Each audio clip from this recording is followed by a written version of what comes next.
Students, कल काफ़ी student से मेरी बात हुई तो सभी की ये डिमांड है कि बेसिक कॉन्सेप्ट्स के लिए कोई एक वीडियो सीरीज शुरू की जाए जिससे जो भी बेसिक कॉन्सेप्ट्स होते हैं उनका रिवीजन भी होता रहे और कुछ नए कॉन्सेप्ट्स भी बच्चों को सीखने के लिए मिलते रहें। तो इसीलिए मैं एक सीरीज शुरू कर रहा हूँ जिसका नाम है कॉन्सेप्ट ऑफ द डे। इसमें डेली आपको एक न्यू कॉन्सेप्ट सीखने को मिला करेगा या किसी पुराने कॉन्सेप्ट के लिए रिविजन वीडियो मिल जाया करेगी। आज का कॉन्सेप्ट, सबसे पहला कॉन्सेप्ट है, ये क्वेश्चन लिखा हुआ है, इस पर बेस्ड है। ABC is an equilateral triangle. ABC एक समबाहु त्रिभुज है। 2 circles of radius 4 centimetre and 12 centimetre are inscribed in triangle. उसके अंदर 2 सर्किल बने हुए हैं, एक की रेडियस 12 सेंटीमीटर है और एक की रेडियस 4 सेंटीमीटर है। तो find the side of the triangle. तो उस त्रिभुज की भुजा की लंबाई ज्ञात कीजिए। क्योंकि क्वेश्चन इक्विलेटरल ट्राइंगल पर बेस्ड है तो पहले इक्विलेटरल ट्राइंगल के हम सारे फॉर्मूले, सारी प्रॉपर्टीज डिस्कस कर लेते हैं।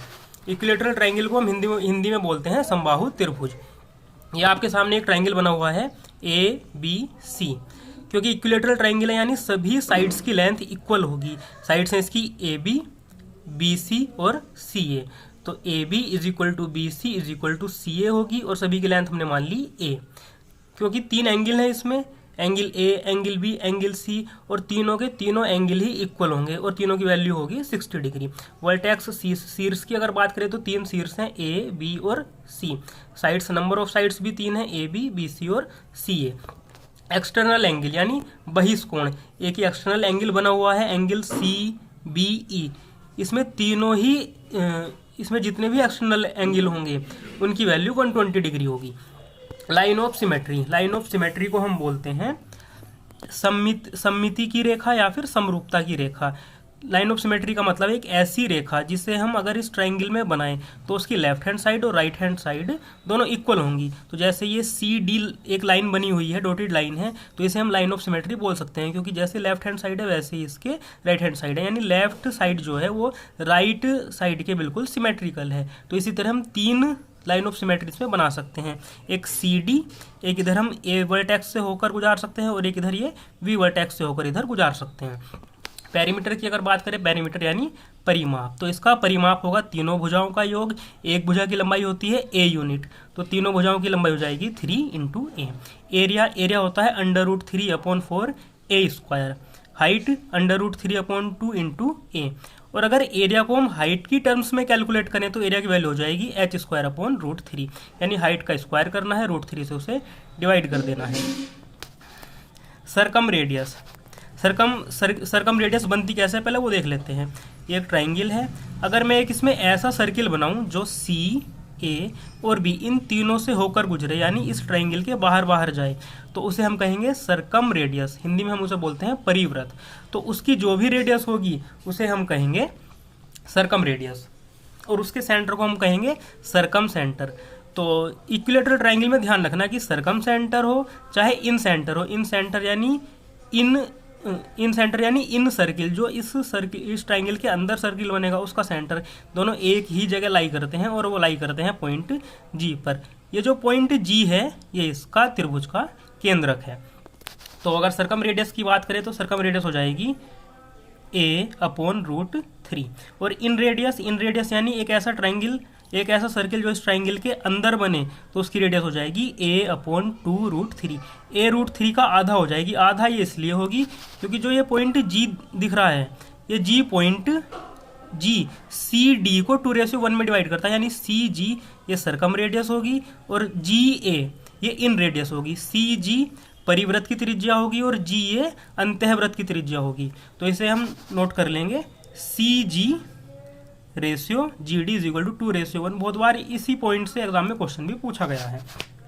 एक पॉइंट ये हमें याद रखना है कि सेंट्रोइड यानी केंद्रक, हिंदी में केंद्रक बोलते हैं और जनरली इसे G से रिप्रेजेंट करते हैं।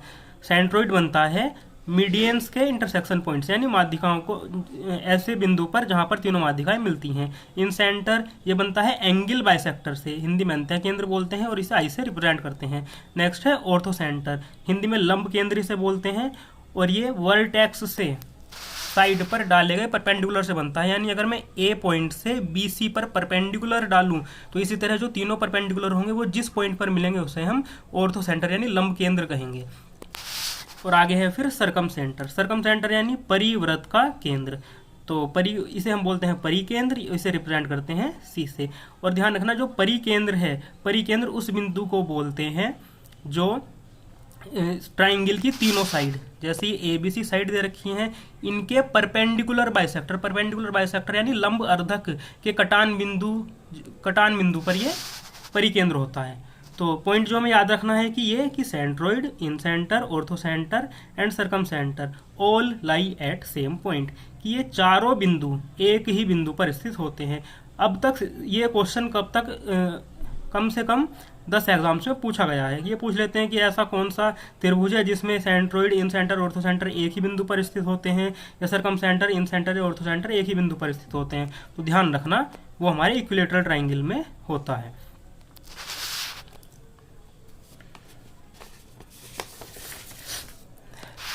आगे ये क्वेश्चन दे रखा है जिस पर ये पूरा कॉन्सेप्ट बेस्ड था। अब हम इस क्वेश्चन को अटेम्प्ट करेंगे।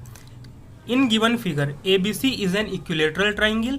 एक फिगर दे रखी है जिसमें ABC एक इक्विलेटरल ट्राइंगल है। 2 circles of radius 4 centimetre and 12 centimetre. 2 circle बने हुए हैं, एक ये बड़ा सर्किल है और एक ये छोटा सर्किल। छोटे वाले सर्किल की रेडियस 4 सेंटीमीटर है, बड़े वाले सर्किल की रेडियस 12 सेंटीमीटर है। आर इंस्क्राइब्ड, इंस्क्राइब्ड का मतलब है इसके अंदर बने हुए हैं। In triangle then side of an equilateral triangle, तो इस इक्विलेटरल ट्राइंगल की हमें साइड की लंबाई बतानी है। ऑप्शंस दे रखे हैं 32/√3 सेंटीमीटर, 24 × √3 सेंटीमीटर, 64/√3 सेंटीमीटर, 32 × √3 सेंटीमीटर। जिस तरह से क्वेश्चन बना हुआ है, अगर इसी तरह से इसे हम सोल्व करें तो बहुत कॉम्प्लिकेटेड हो जाएगा। बस हमें ये समझना है, क्योंकि इन्होंने कहा है कि ABC एक इक्विलेटरल ट्राइंगल है, तो सिर्फ इक्विलेटरल ट्राइंगल की ही प्रॉपर्टी पर हमें ध्यान देना है। दूसरी बात ये दे रखी है कि जो ये रेडियस है बड़े वाले सर्किल की, ये है 12 सेंटीमीटर और छोटे वाले सर्किल की रेडियस है 4 सेंटीमीटर। ये यहाँ पर ज़बरदस्ती कंफ्यूज करने के लिए छोटा सर्किल हमें दे रखा है। हमें ये बात ध्यान रखनी है कि एक इक्विलेटरल ट्राइंगल में अगर एक सर्किल बना हुआ है और उसके बाद जो ये खाली जगह बचती है, जैसे एक ये और एक ये, इन खाली जगह में अगर हम कोई एक सर्किल बनाएं तो इस सर्किल की रेडियस इस बड़े वाले सर्किल की 1/3 होगी। हमेशा ये बात ध्यान रखनी है कि इस छोटे वाले सर्किल की रेडियस बड़े वाले सर्किल की रेडियस की 1/3 होगी। कौन से केस में? इक्विलेटरल ट्राइंगल में। अगर आगे ये छोटी सी जो जगह बची हुई है यहाँ पर मैं एक सर्किल बना दूं तो उसकी रेडियस इस वाले सर्किल की 1/3 हो जाएगी। यानी अगर मैं यहाँ कोई सर्किल बनाऊं तो उसकी रेडियस 4/3 सेंटीमीटर हो जाएगी। ये बात हमें हमेशा ध्यान रखनी है। अगर इस बात को हम ध्यान रखेंगे तो ये क्वेश्चन बहुत ईजिली हो जाएगा। देखो ये कंडीशन तो दे रखी है ABC एक इक्विलेटरल ट्राइंगल है। दूसरी बात, ये कंडीशन भी सेटिस्फाई कर रही है कि जो छोटा वाला सर्किल है, छोटे वाले सर्किल की रेडियस अगर r' मान ले तो ये बड़े वाले सर्किल की रेडियस की 1/3 है। यानी ये भी कंडीशन इक्विलेटरल ट्राइंगल की प्रॉपर्टी को सेटिस्फाई कर रही है। तो इस क्वेश्चन को हम अलग अलग 2 मेथड से सोल्व करेंगे। पहला मेथड हम यूज करेंगे ज्योमेट्री से। देखो जो इस ट्राइंगल के अंदर सर्किल बना हुआ है, सर्किल इसके अंदर बना हुआ है, तो अंदर वाले सर्किल की रेडियस को हम बोलते हैं इन रेडियस, यानी स्मॉल r। और स्मॉल r की वैल्यू होती है a/2 × √3। तो यहाँ से a की वैल्यू आ जाएगी r × 2 × √3। क्वेश्चन में r की वैल्यू दे रखी है 12, तो 12 × 2 √3। तो यहाँ से a की वैल्यू दे रखी है r, a की वैल्यू हो जाएगी r × 2 √3। एक r की वैल्यू रखी हमने 12 × 2 √3। तो यहाँ से साइड की लेंथ हमें मिली है 12 दूनी 24 और आगे √3, 24 √3 सेंटीमीटर। इसी क्वेश्चन को हम ट्रिग्नोमेट्री से भी कर सकते हैं। ट्रिग्नोमेट्री से कैसे? क्योंकि अभी मैंने बताया था कि ABC जो ट्राइंगल है इसमें हर एक एंगल 60 डिग्री का होता है, हर एक एंगल 60 डिग्री का होगा। और ये OC अगर इसे हम मिला दें, क्योंकि देखो जो ये पॉइंट O है ये इसका इन सेंटर भी होगा, इन सेंटर होगा तो यानी ये OC लाइन एंगल बाइसेक्टर हो जाएगी, यानी ये एंगल 30 डिग्री का, ये एंगल 30 डिग्री का। अब ODC ट्राइंगल में ये 90 डिग्री, ये 30 डिग्री और ये एंगल हो जाएगा 60 डिग्री का।